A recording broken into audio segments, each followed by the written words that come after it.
Yo, hello.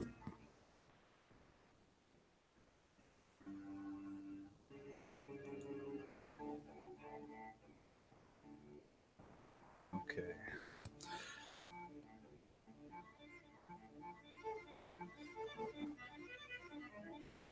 All right, here we go.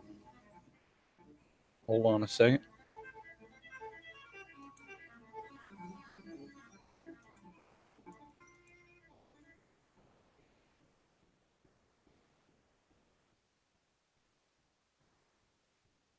All right. Okay, first of all,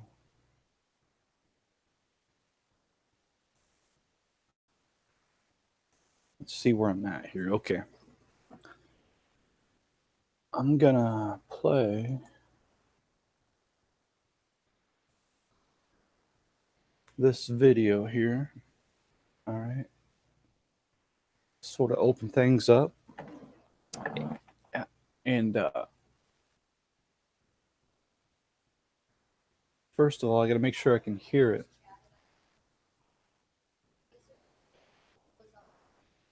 If you're watching,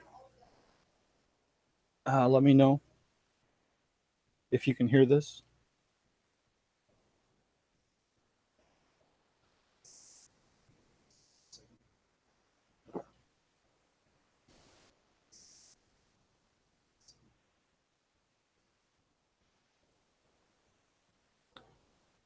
Okay, this guy here, this older gentleman, he's teaching this kid that Noah's flood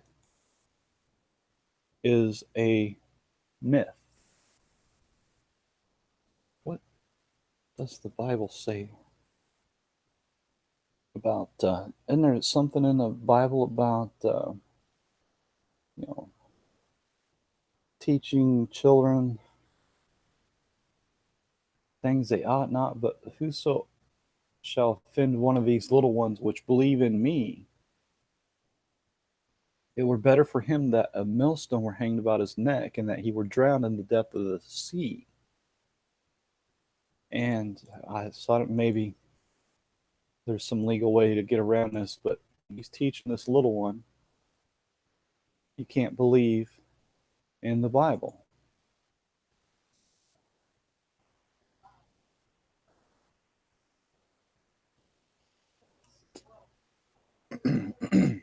So he says,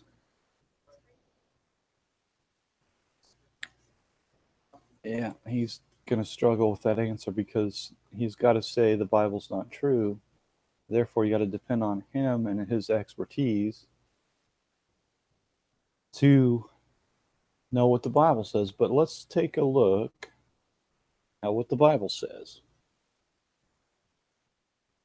Okay, so it starts kind of in Genesis 6 when God tells Noah to go build the ark because he sees the wickedness of man is great in the earth, and that every imagination of the thoughts of his heart is only evil continually. So, but he finds favor in Noah. Okay, so Noah builds the ark. Let's sort of fast forward through this. He he tells them what kind of animals to bring on the bar on the ark, and then it started raining, and the fountains of the great deep were broken up. The windows of heaven were opened. So here comes the flood, right? And first, before we get into that, I want to show you something I saw on. Oh, that's not it. Hold on. I want to show you something that I saw. I think it was probably yesterday. And there's lots of examples that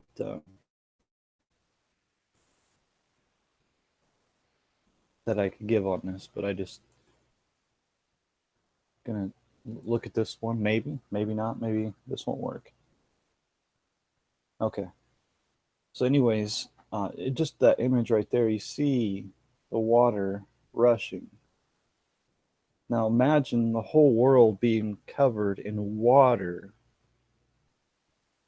that intense. And so, there, for a year, the water was on the earth, covered the whole earth. But uh, for this, you know, 40 days, okay, this might not play for me.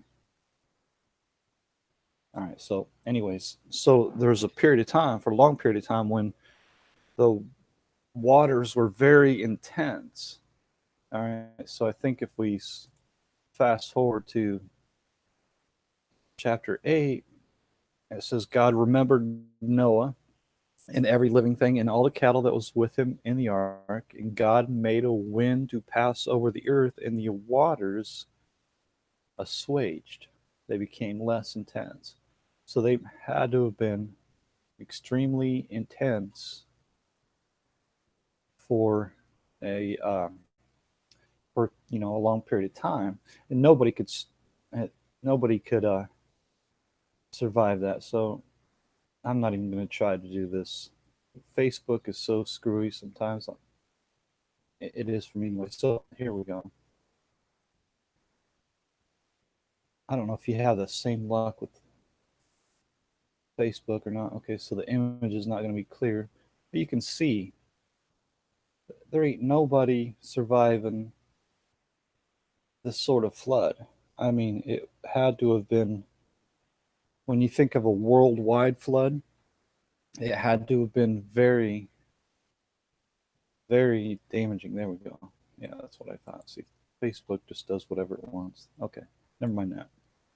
Anyways, the point is, the waters had to have been very damaging and had to have killed everything on the earth. And but except everybody that survived that boat. Now I was seeing this thing where, oh, I wonder if I saved that. That's not it. Okay, here. Yeah, this I saved it for this. Okay, so read what this guy has to say. In the time of Noah's Ark, before we go any further, in the time of Noah's Ark, all the heavens broke apart, and the fountains of the world split their waters, and it was a flood. Spilt their waters. Okay, gotcha. In a small boat, all animals were saved except for fish, ants, and T Rex. So I'm not in agreement with that at all. The T Rex would be a creeping thing, would be a reptile. And I think, I do believe that the reptiles breathe out of their nose. So I think they would have been saved. All living creatures was destroyed outside of the ark. That's true, except for plant seeds. Well, plant seeds are in the soil. Bees and seaweed. Well, bees can survive on top of the water. So I don't think that's a big deal. Seaweed. Seaweed grows in the water. I'm not sure what your problem would be with that. This story makes much sense. It explains well what my book says, because in nature there's no evidence. So that's what I'm going to take a look at here. Is there any evidence for the Noah's flood? So the devil had it erased. I don't know who says that, but that's not true at all. In a small boat, there we go. In a small boat, Noah's family preserved every kind of nostril breathing beast. All right, so let's take a look at how small this boat was. Okay, let's just go 50 cubits. All right, so we're going to see that the ark was 300 cubits, and I do believe, there's a difference between an Egyptian cubit and a Jewish uh, cubit, or what is it called, a Hebrew cubit? Anyways, the Egyptian royal cubit uh, matches its 20 20 some 20 point something some inches. I'm sorry. You have to bear with me. I just woke up. So okay, so anyways, the Egyptian. Let's just take a look at it because this only takes a second. Royal Egyptian cubit. All right. So the Royal Egyptian cubit, if I can spell that right, is 20.6 to 20.64 inches. Okay, so 20.6. Uh, let's go 20.6 times 300 cubits. Okay, so that's 6,180 divided by 12, right? For a foot, 515 feet. So, a football field is 300 feet, right? 100 yards, 300 feet. So this boat would have been 515 feet long. I don't consider that a small boat. I could show you a small boat. Noah's Ark. Noah's Ark is not a small boat.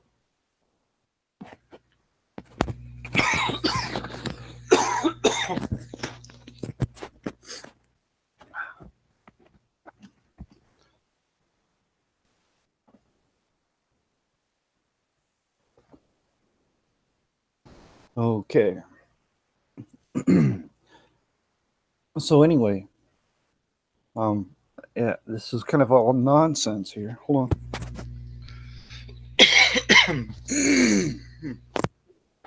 Okay, so well, let's. That's enough of that. Let's take a look at Noah's Ark.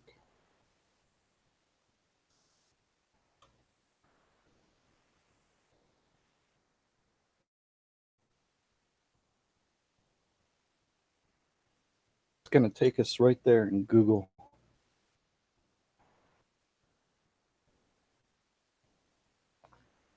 Map. Yeah. No, it's not. Okay, hold on a sec. Of course. That's that's in Iowa, isn't it? Yeah. Okay. I think they're wrong. But let's go. Let's go to the mountain of Ararat.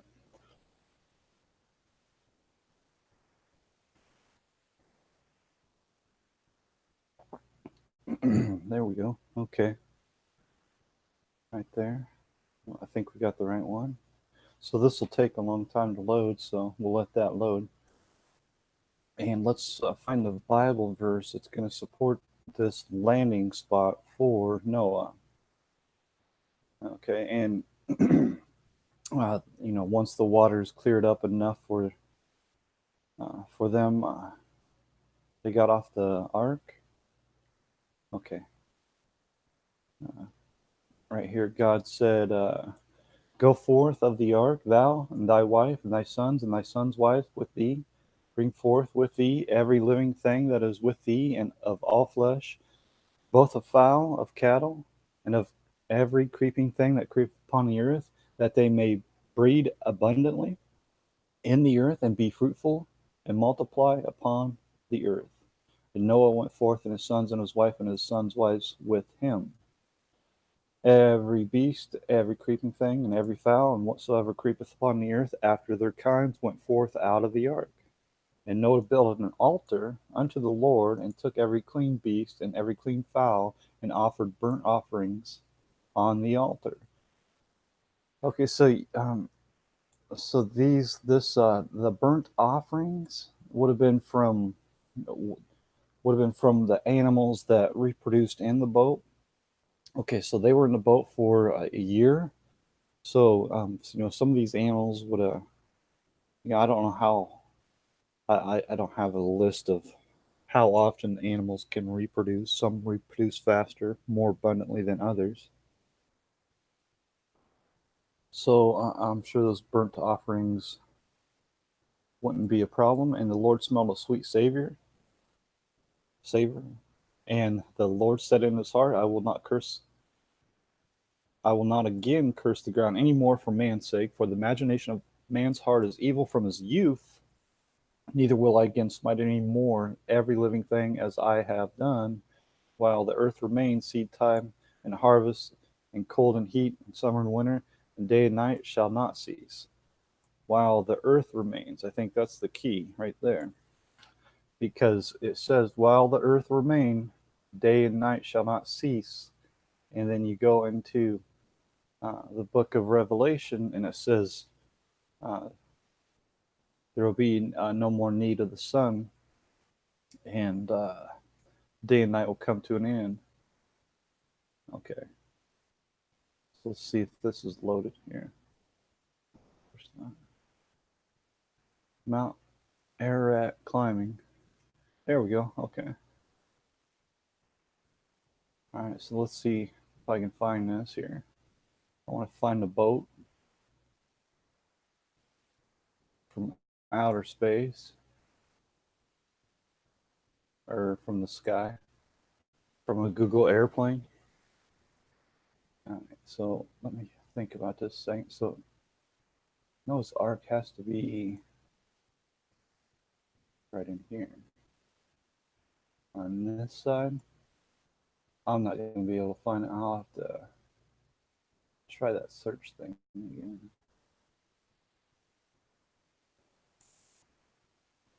For some reason, I don't think I'm even close.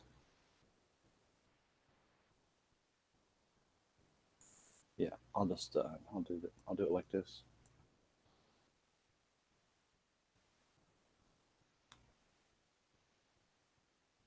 No, hold on a second. No, right there it is. Right there it is. Okay, so from outer space. I'm kidding, of course, right? I don't know what that word is. Durupaner? Somebody's staked their claim to this archaeological site, and we'll let this load a little bit. And you're going to see, I think, the actual outline of the boat. Folks, Brian, good morning. Carla Bronco, hola. Al Prazolilum. How does Moses make coffee? Answer: he brews it. Nice one. I want to go to that Noah's Ark exhibit in Kentucky. Yeah, that'd be kind of cool. I don't know a whole lot about it, but from what I understand, they built a life-size replica of Noah's Ark. It'd be kind of cool to go and sit in, go stand in that boat and just sort of look around and see actually how big it actually is. It's got to be huge, 515 feet. Yeah, gotta be humongous. So I'm not sure what's going on here, but uh, it's probably just because I'm streaming on YouTube. I'm not going to be able to focus in on this thing. I don't understand. Maybe I hit the wrong place. Yeah, I don't see no Noah's Ark there. That looks like the right place. So, anyways, Ron Wyatt's idea was that the ark, the boat, would have settled up here. What's this here? Is this my spot? Here, let me see if this works.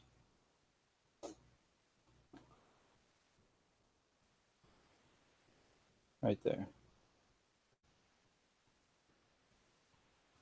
Noah's Ark National Park in Turkey. Well, you can see the outline right there.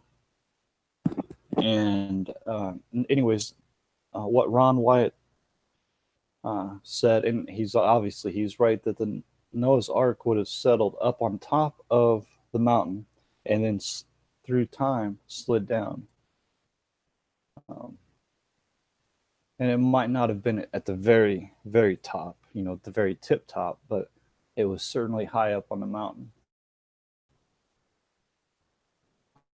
All right. Okay. So, anyways, let's take a look. I thought I could just zoom in on this thing. I thought it was going to be easier than this. And I still don't see it, man. I don't even know if I'm in the right country right now. Oh, I see.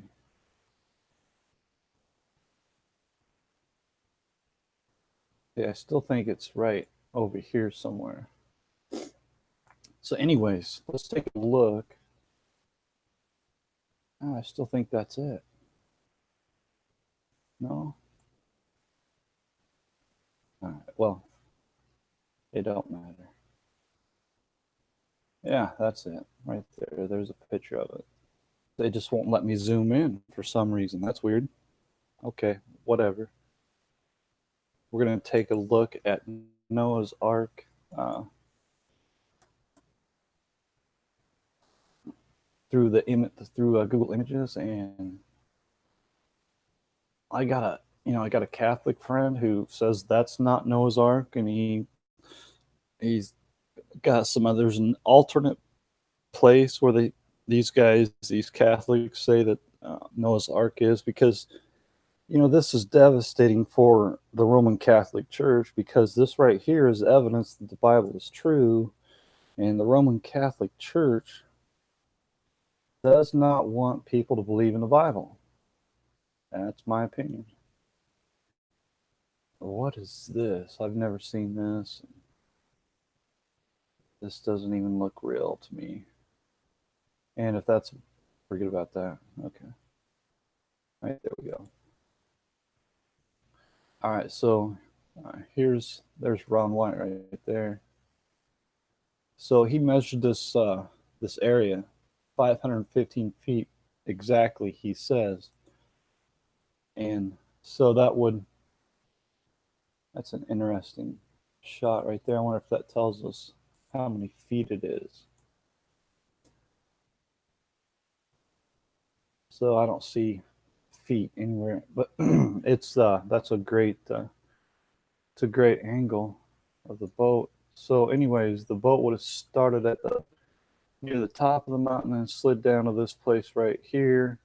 There was photos of it. I think it was in the 1960s, 1968 maybe, and Ron Wyatt said that the experts said, well, that's not Noah's Ark, and Ron Wyatt said that place needs further exploration, and so he went back home, gathered all of his friends and stuff, and they prayed that there be an earthquake, and lo and behold, there was an earthquake, and it uncovered or revealed more of the boat.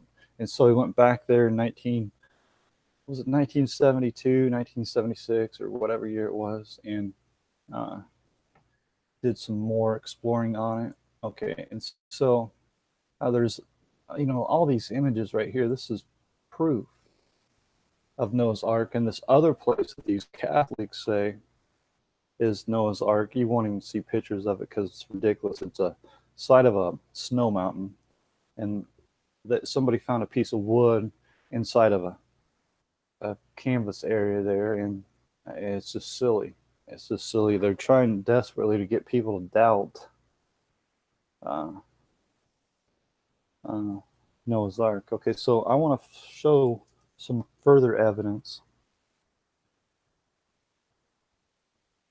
Some of the stuff that Ron Wyatt found when he was there, like the anchor stones.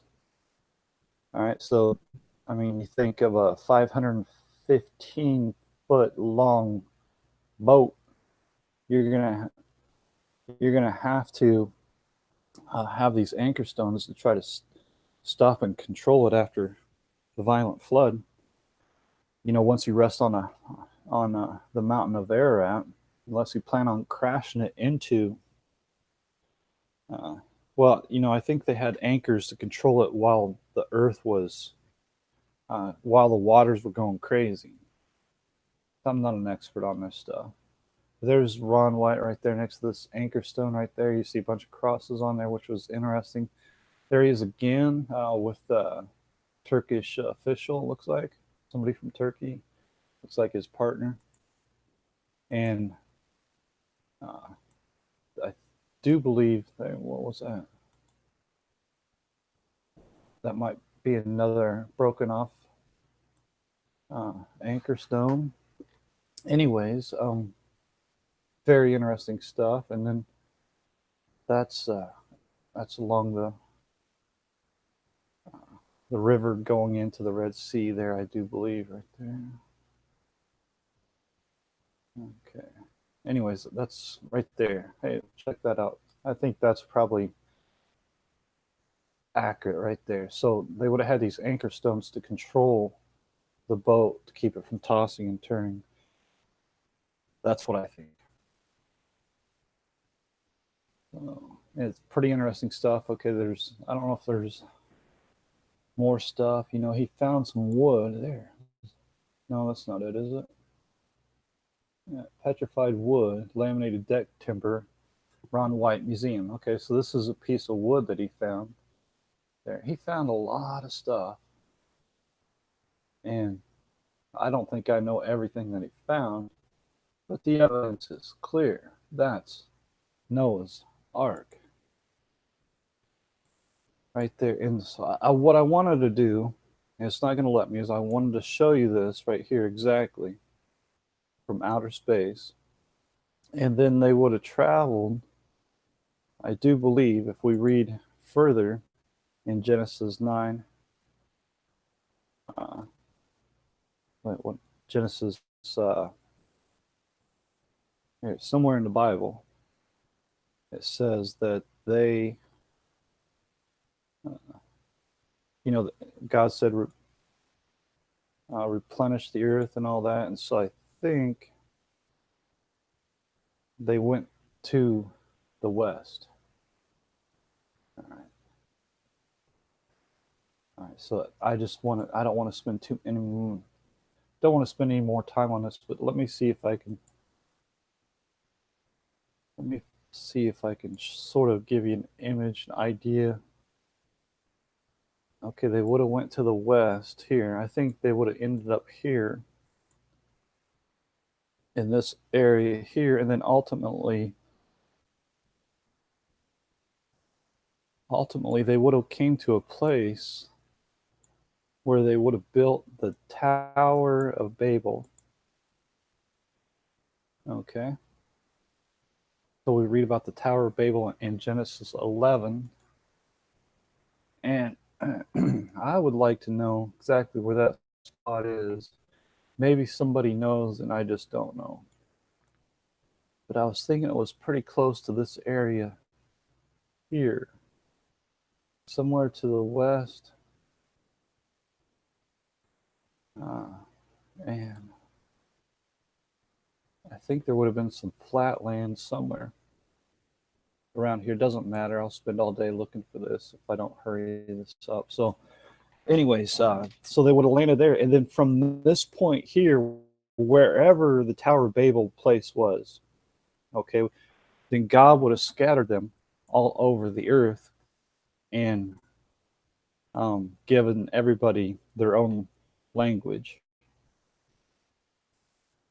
Scatter right there. And from thence did the Lord scatter them abroad upon the face of all the earth. And then it gives us some more genealogy of all the people being born. Okay, and what's interesting, I don't know how long this was from the time Noah got off the boat to the time of the Tower of Babel, but I suspect that population could have built up very quickly.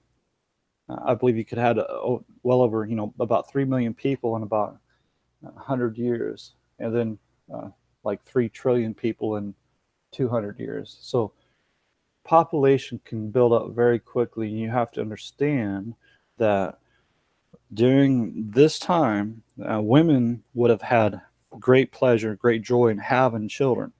They would have looked forward to it. They would have started very young, and they would have had as many children as possible.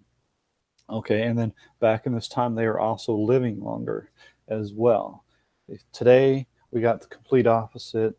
Nobody wants to have children, and they think of it as a curse, not a bless, right? And then Jesus even prophesied that this was going to happen. And I still have yet to hear any preachers, pastors uh, preach on this, even though it's a very clear prophecy by Jesus when he's on his way to the cross. Uh, he says, "Don't weep for me, weep for yourselves and for your children, for the time is coming." Right there. Uh, For behold, the days are coming in which they shall say, "Blessed are the barren, and the wombs that never bear, and the paps which never gave suck." And that's the time that we're living in now. And I won't get into that too much, but that's children are being taught to wait to get married, wait to have children, and which is the complete opposite of what God was commanding Noah and his sons when they got off the ark to be fruitful, multiply. And that's what they did. They had lots, lots, lots of children. Okay, so let's fast forward to Moses. Okay, so to me, this is interesting. So I'm going to try to cut this at an hour, right? And so if we back up a little bit, and boy, this would be nice if this worked. You know what? Might have to figure something out. Maybe like get a computer or something. Wouldn't that be interesting? All right, so right now I'm using Google Chromebook, right? And it's nice because it's not like a computer. All right, so because everything is like uh, on over the, what do you call that, cloud. It doesn't store the information. Everything's on the cloud. Whatever I'm trying to say there. Okay, so here's Egypt. Okay, so in the time of Moses, and we can read about Moses starting in Exodus, Exodus 1. And one of the most interesting points of this story is in the very beginning here, we read about how uh, the Egyptian pharaohs, they saw that the Hebrew people were outnumbering his people, and they were stronger and mightier, and so he kind of got they got scared, they got afraid that if there came an enemy to fight against the Egyptians, that these Hebrew people would side with the enemy, and there was no way that they could withstand them. So they made a decree or whatever.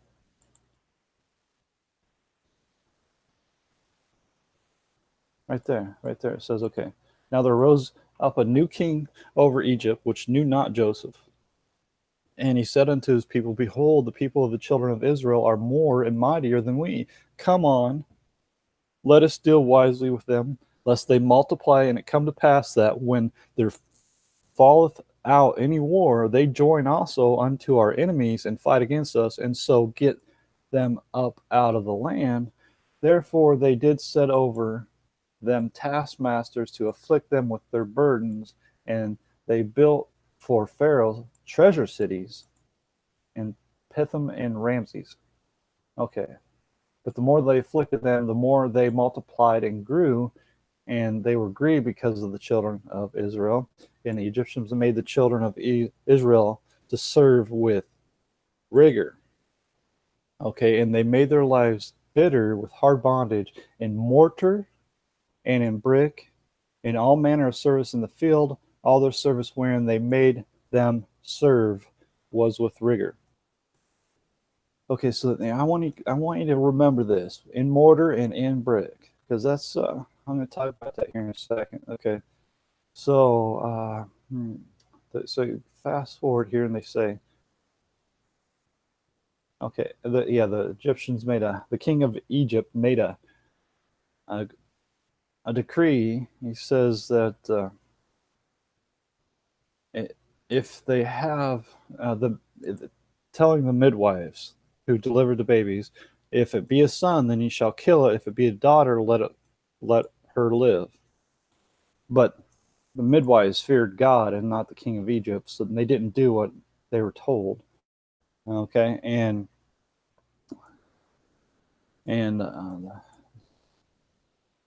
uh, this is I like this. And midwives said unto Pharaoh, because the Hebrew women are not as the Egyptian women, for they are lively and are delivered ere the midwives come in unto them.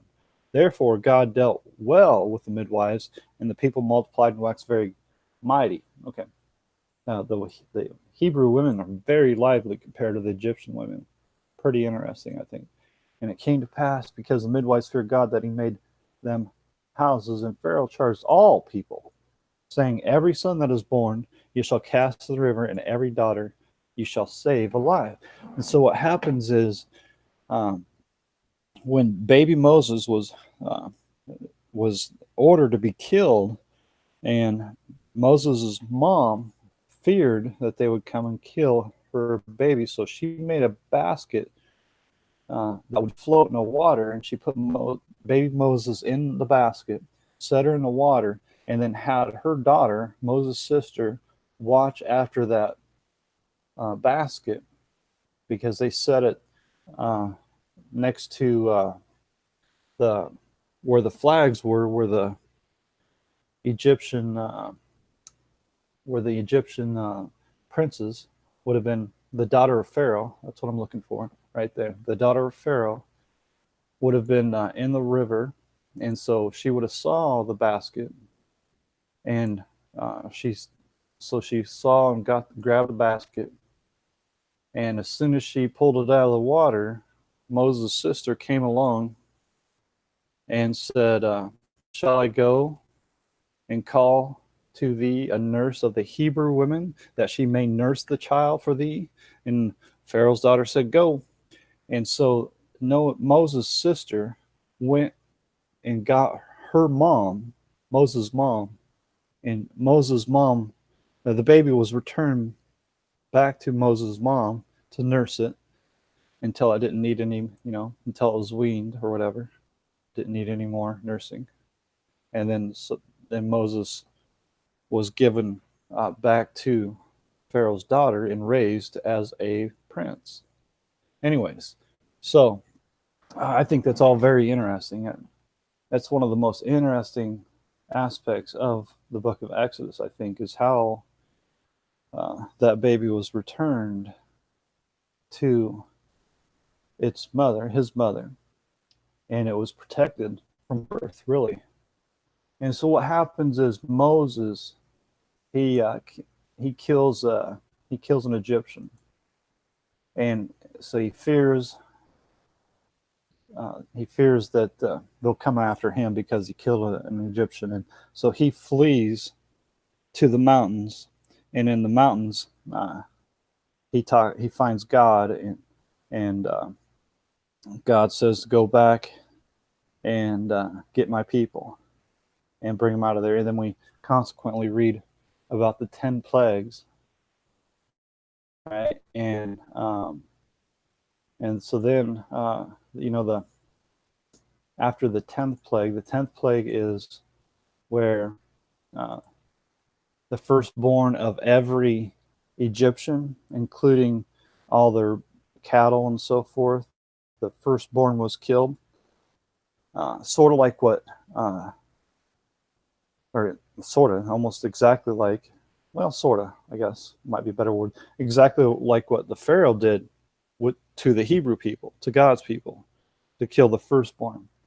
Except um, in this case, uh, you know, and Pharaoh's son was included, and there was not one house that didn't see death. One, there's not one Egyptian house that did not see death in that house when that 10th plague came. And so that's when Pharaoh was grieving. He said, "Go, Moses, take your people and get out of here." Well, Moses took his people and their cattle, and they were given gold and everything, and they got out. Okay, so that's the big exodus. They got out. They got out of Dodge. Now, before I go into that, I want to show something. Show you an idea here. Okay, so they were there for 400 and some years in Egypt as slaves, doing the rigorous work, hard, hard, uh, right there. I mean, uh, for 400 years they were slaving, and they were um, doing very very hard work. And you see, we read here in Exodus 1 that they were using mortar. All right, mortar. Hold on. Where is that at? Oh, that's interesting, because I thought, there we go.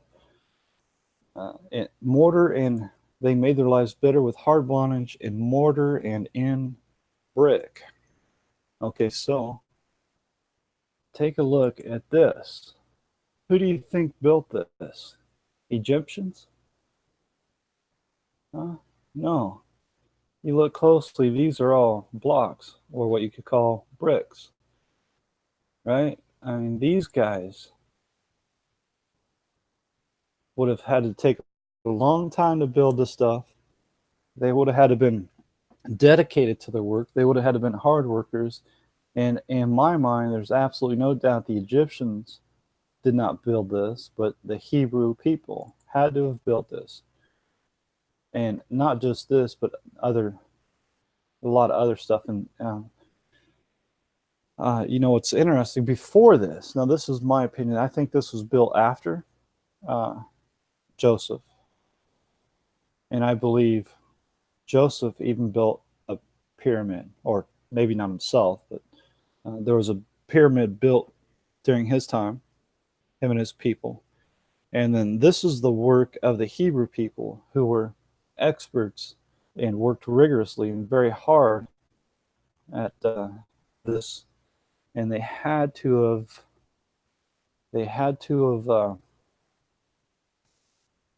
been the ones. Why would the Egyptians do all this hard work when they had Hebrews in great numbers being their slaves? They would have had the Hebrews doing it. So I think this is actually an example of God's people doing this work here. And what's interesting to me, this face here looks like a Native American to me, like a Chinese, Japanese, Native American. This doesn't look like modern day Egyptian. And that's just my opinion. But I talked about this before. I think these guys too, these great big statues, I think these guys, to me, they look like Native American type of people. And it's not a big deal. It's just my opinion. I'm not sure what this is, where this is at. It's kind of interesting. But yeah, I don't want to go in that direction. But anyway, so all this work, I think, was done. Oh, I know what I was going to talk about. So I'm watching this video the other day, and the guy says,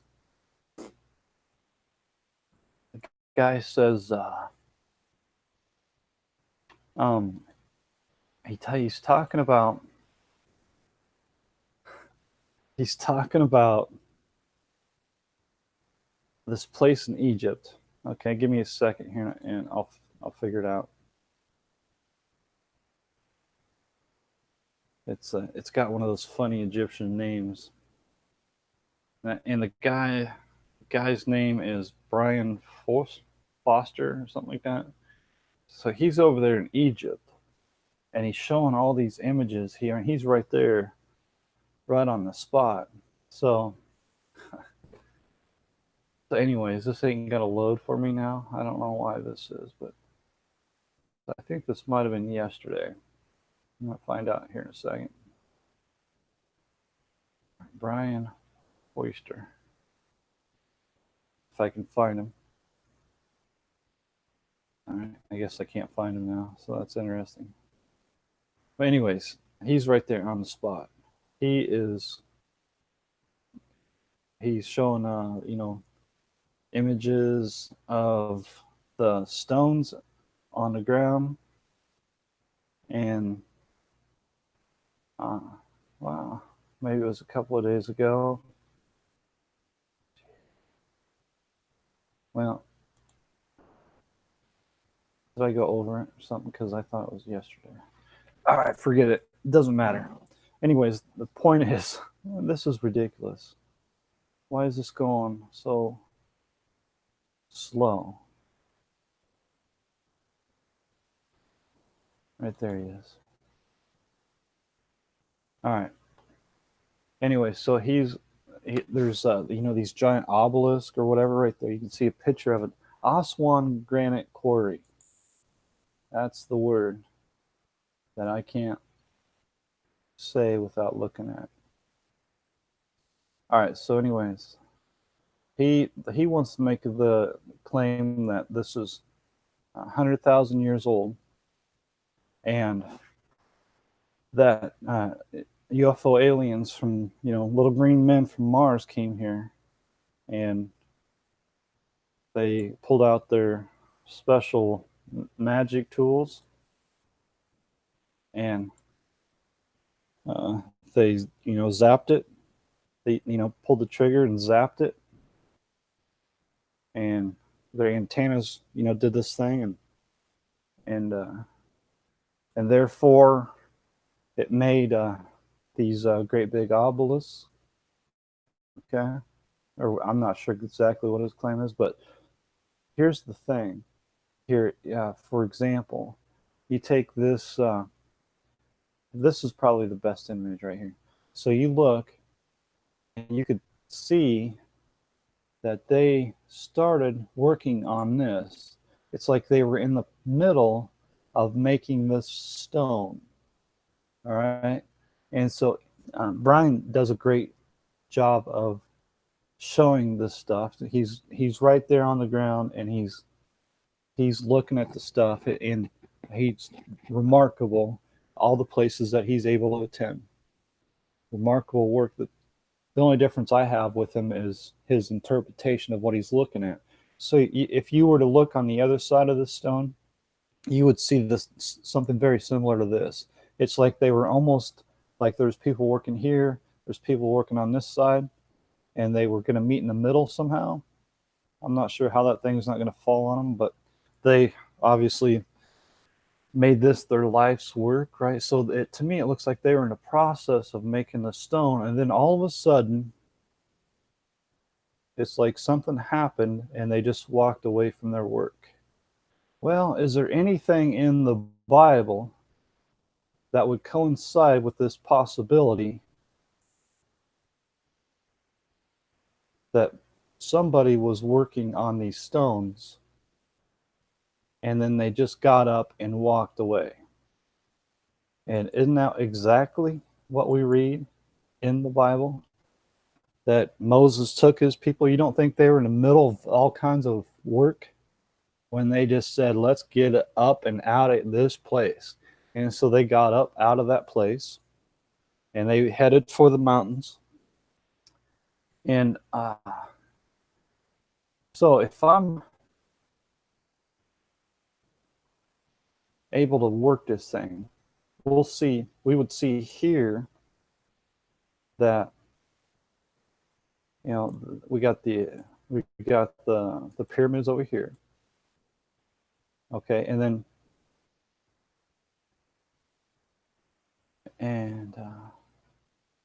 I'm just guessing. I think they're here.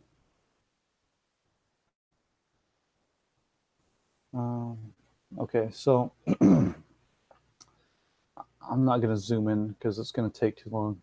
Anyways, I think they were over here, and this is actually, boy, you know what? I'd really like to get into this because I think this is the actual river where Moses was set in. Baby Moses, okay, was put in that river, and I think that there's a spot there that I think, there's a little stretch where I think that they were actually put in, where the flags and all that would have been. So, anyways, so I think the Exodus would have took, they would have went this way, right? And then there's the Red Sea, but there's some people say they crossed over here, but Ron Wyatt, if you remember that image I showed you earlier of that pillar, I believe that pillar is on this side of this river, this Gulf of Aqaba. All right, um, and I believe this is the area.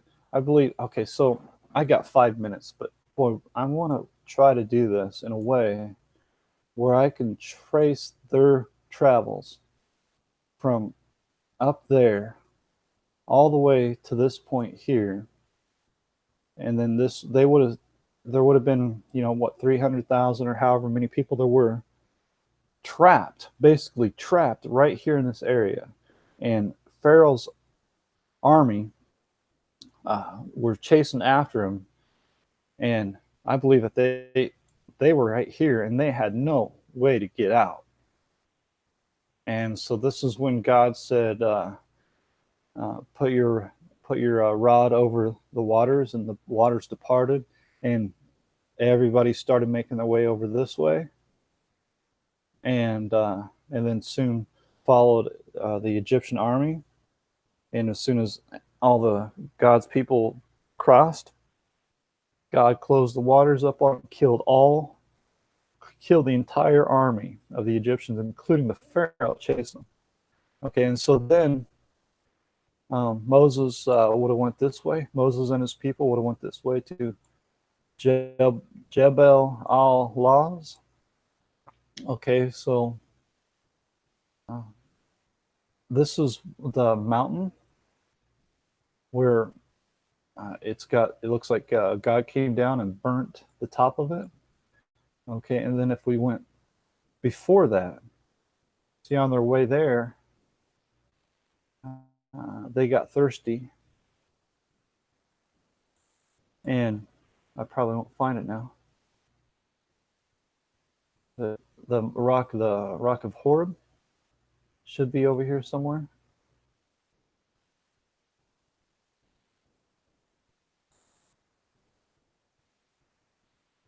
Yeah, I think it's right down here for some reason. I don't know why. I don't think that's it, but it could be. All right, so it doesn't matter. Maybe I could find it.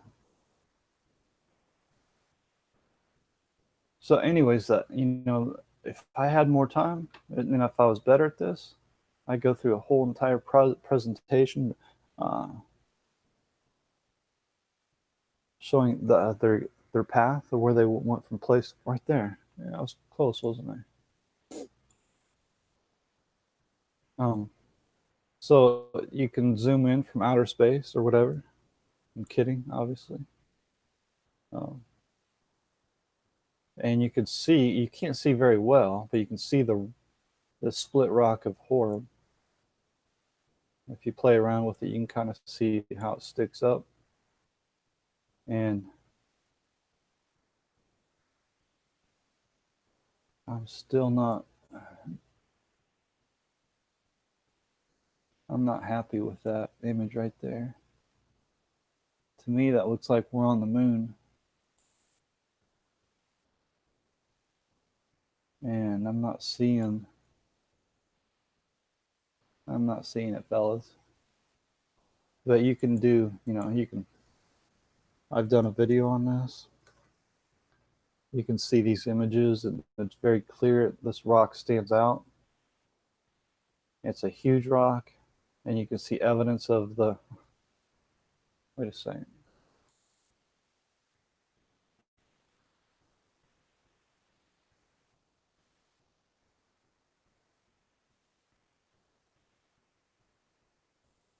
Just curious about something. Huh.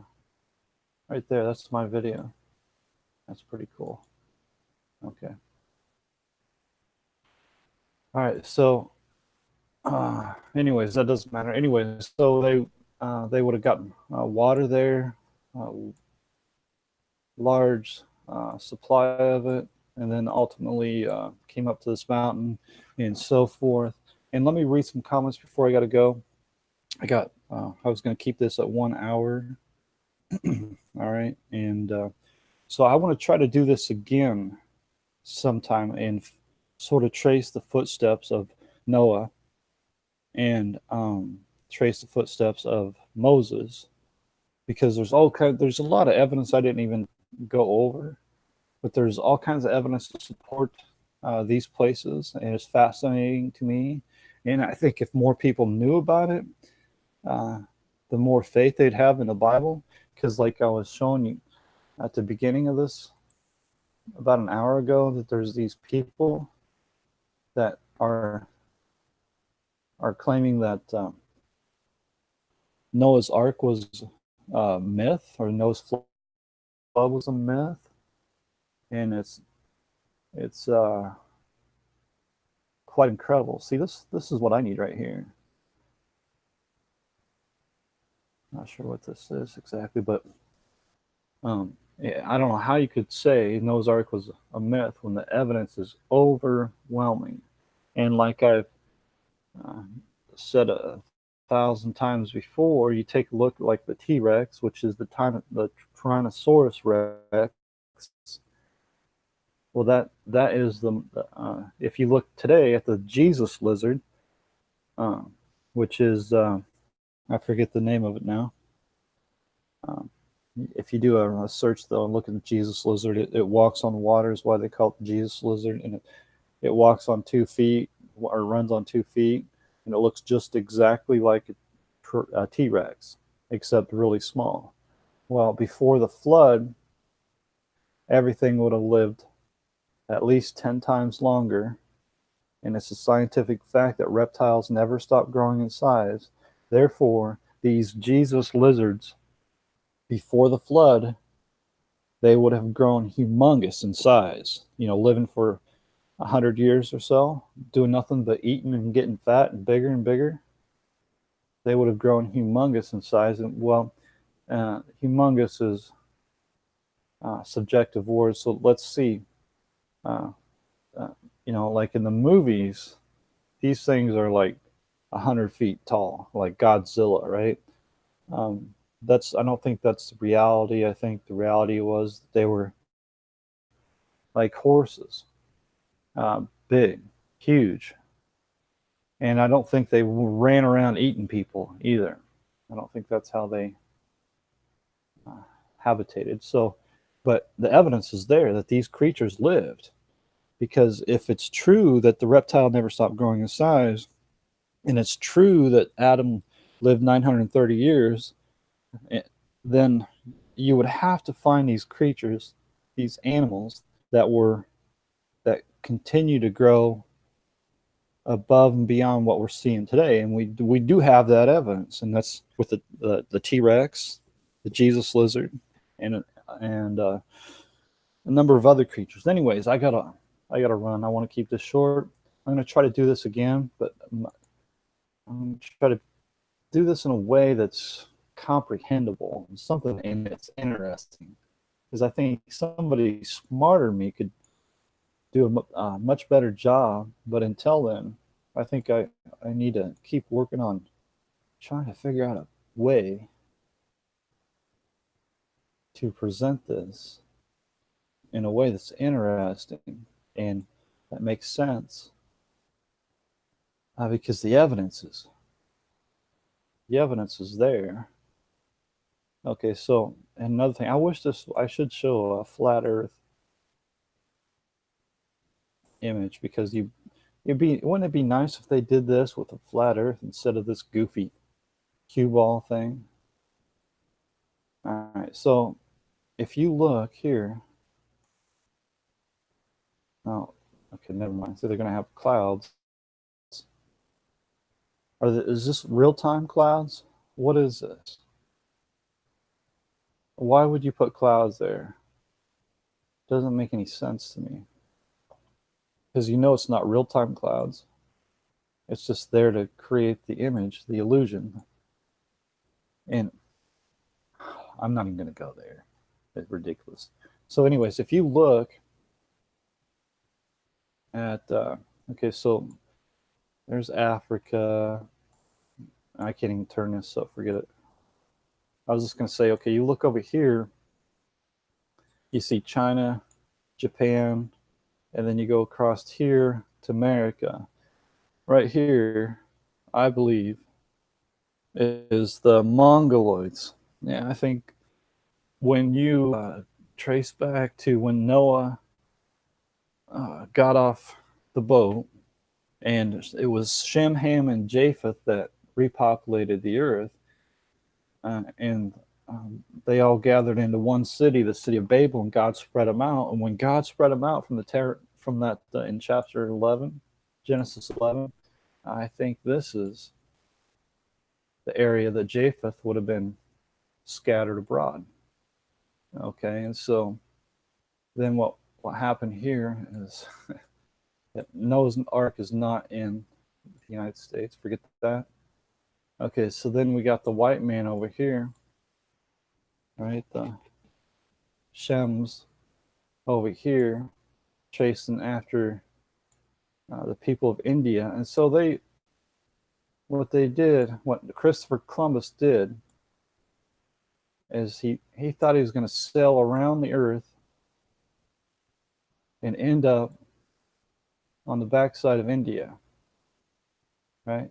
He thought he ended up over here, wherever India is at, because he went this way. He sailed this way, thinking he'd sailed around the world to the backside of India. Well, in fact, in reality, he just came over here. So his attempt to prove the round earth did nothing but further prove the flat earth. So, and by the way, flat earth, it's, earth is not a planet. If you look at Genesis 1:1, in the beginning, God created the heaven and the earth. To go beyond that is to go beyond the Bible. And I think what we see a lot of people doing is making more out of it than what it is. And I know people are always looking for answers and all that. I get it. But in the beginning, God created the heaven and the earth. So the earth is never mentioned as being in heaven, not a single time. Not a single time. So think about that. Look in your Bible and try to find one example of earth being in heaven. You're not going to find it. And hey, thanks for the comments, guys. Let me try to read these real fast. I'm going to be late today, boys. Going to be late. So thanks, Brian. I appreciate those comments there. And Brian says, it kills me when I see someone making the argument that you wouldn't have the Bible if it hadn't been for the Catholic Church. Yeah, isn't that crazy? Because the Catholic Church it opposes the Bible, for one, and man does not determine what's in the Bible. Had this discussion last night. I think a lot of people think, well, this book is not canonized, and that book's not canonized, and this book's canonized, and blah blah blah. None of that. All that and mashed potatoes don't make gravy, right? All right, so if you if you look in Isaiah, for example, I'm not going to be able to find it. Right there it was. Seek ye out of the book of the Lord and read. No one of these shall fail, none shall want to remain. For my mouth it has commanded, and his spirit it has gathered them. That right there, if you've got eyes to see, it's telling you plainly that all the books of the Bible are gathered by the Spirit of God, not by the will of man. I mean, that's very obvious. So it's not the Council of Nicaea. It's not the Council of Hippopotamus. It's not the Council of Kangaroos. It's God Almighty who put together the books of the Bible, all 66 of them. And if there's not any that should be in there, and there's not any that are in there that shouldn't be in there. I mean, God is in control of all of it. If you believe, okay, if you believe that God can create heaven and earth and heaven, and God can resurrect the dead, and God's going to return, you're going to believe all that, and you ought to believe that He can very easily control what books are in the Bible. I'm going to go off and spend way too much time doing this. I'm like, oh, you mean those guys who used to burn people at the stake for owning a Bible in their own language? Yeah, they used to do that. Look up William Tyndale. But they burned him at stake. But you got to credit the Catholics when it comes to how they dealt with William Tyndale, because he was translating the Bible into the English language, which was against the Roman Catholic Church. And so the Catholics, they had mercy on William Tyndale. See, they killed him before they burned him, right? So you got to credit the Catholics for that. At least they killed him before they burned him, right? Okay. Karen Ann Preston. All right, she looks like she's got the chat room all riled up again. Not surprising. Roddick, he brewed it. Katie L mentioned that on CT long ago. Who's the smartest man in the Bible? Abraham. He knew a lot. Uh, uh, okay. And this map image near Egypt, Africa, or the new map of Israel area. I'm not sure the question. I apologize. I want to see each video. JHK, you start at what time? Yeah. It always varies.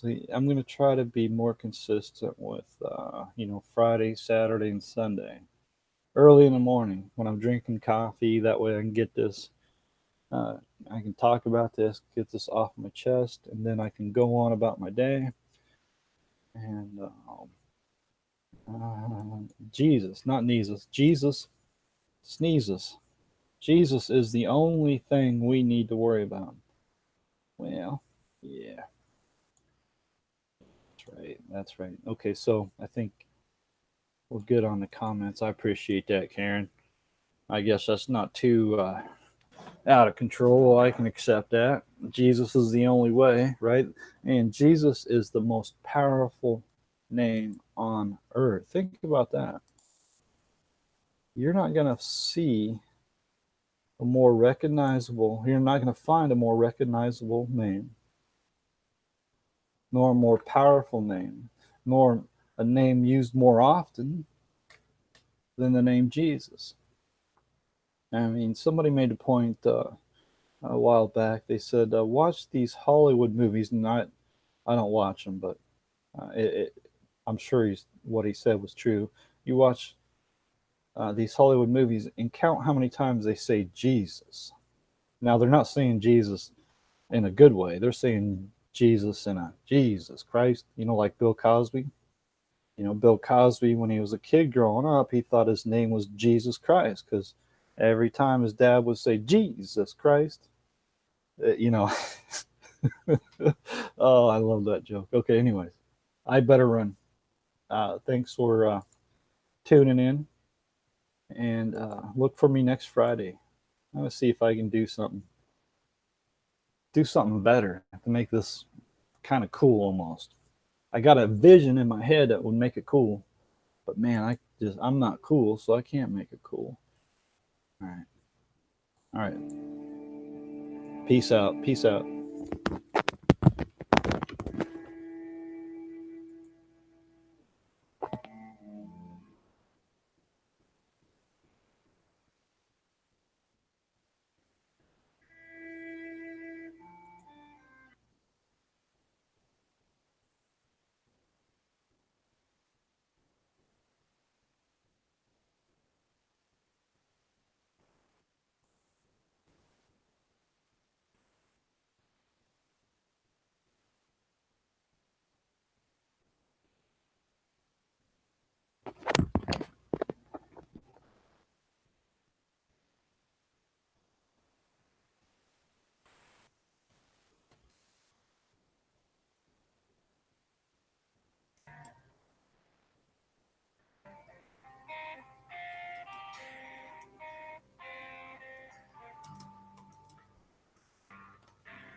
no food in the cellar.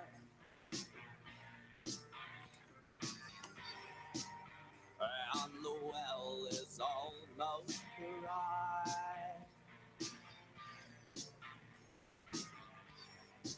So we huddled here like cattle, and we're afraid that we might die.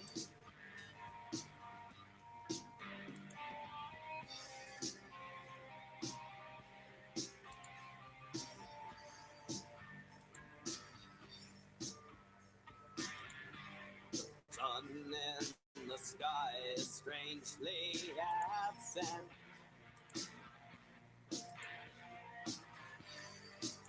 Leaving us in endless night. So we've hidden only darkness for 3 whole days and 3 whole nights.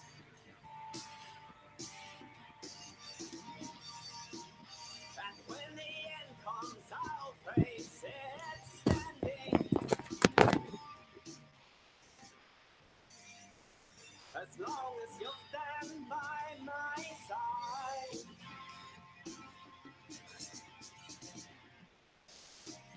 And when the end comes, we won't go softly, but like banshees in the night. In the night.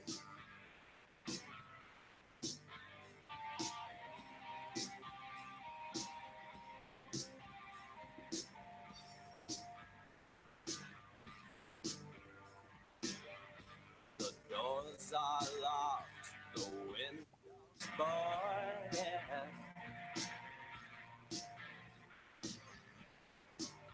To brace against the coming storm.